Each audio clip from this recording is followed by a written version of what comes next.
Magandang araw po muli mga kababayan.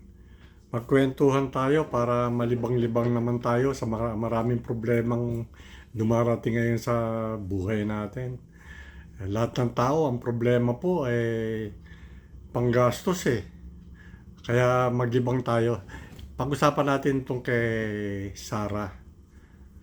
Si Sarah po ay, dinidinay niya na hinampas niya ng laptop si attorney niya, POA. Ang totoo po, naniniwala tayo na talagang temperamental ito si Sarah. Madaling mag-iinit ang ulo, walang kontrol. Sabi nga nung nakararami, may sayad daw. Tignan natin, pag-usapan natin para malibang tayo.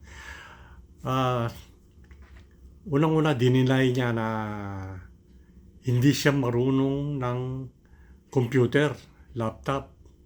Hindi ka panipaniwala. Dahil kung abogado ka, panahon na ng computer nung naging abogado siya Kami pong mga matatanda, karamihan sa amin hindi marunong mag-computer. Puro sulat lang. Pagka umidad na ng senior, talagang senior. Pero to si Sarah, alibay niya lang yon. Gusto niyang makalusot na hindi siya, paano niyang mahahampas ang tao kung hindi siya umahawak ng laptop? Mababaw ang pag-iisip ni Sarah. Ang lusot niya, hindi siya marunong. Pwedeng nanghampas siya ng laptop, pero imposibleng ang katwiran niya ay hindi siya marunong para malayo siya sa panghahampas ng laptop. Wala siyang laptop sa harap niya. Yun ang ibig sabihin ng lusot niya. Kaya hindi pwedeng humarap sa husgado yan Makukulong talaga yan. Hindi marunong mga tuwiran. Katulad ng tatay niya. Meron bang abogado na kahit na Boy Scout hindi aamin ng pagpatay Kasi pag umamin ka ng pagpatay, kulong ka. Kahit sa husgado sa buong mundo, pag umamin ka sa homicide or murder, kulong ka.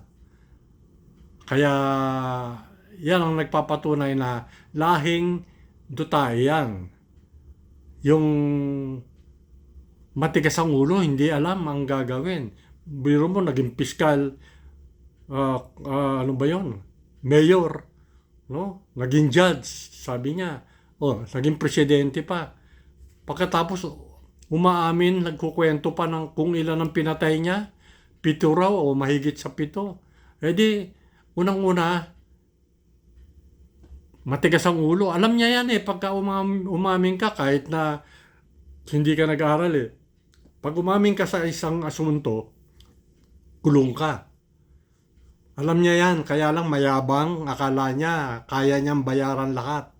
Ganyan din si Sarah. Kaya inililihis ang usapan. Napag-usapan lang po natin, pero ma-impeach yan si Sarah. Hindi na mapagtatakpan ng Supreme Court yan dahil pangalawang beses na mabubuko. Mapapahiya na sila, mahahalata na sila na merong kapangyarihan ang kwarta. Ganun lang po. Libangan lang to. Sa susunod po, kwentuhan ulit tayo.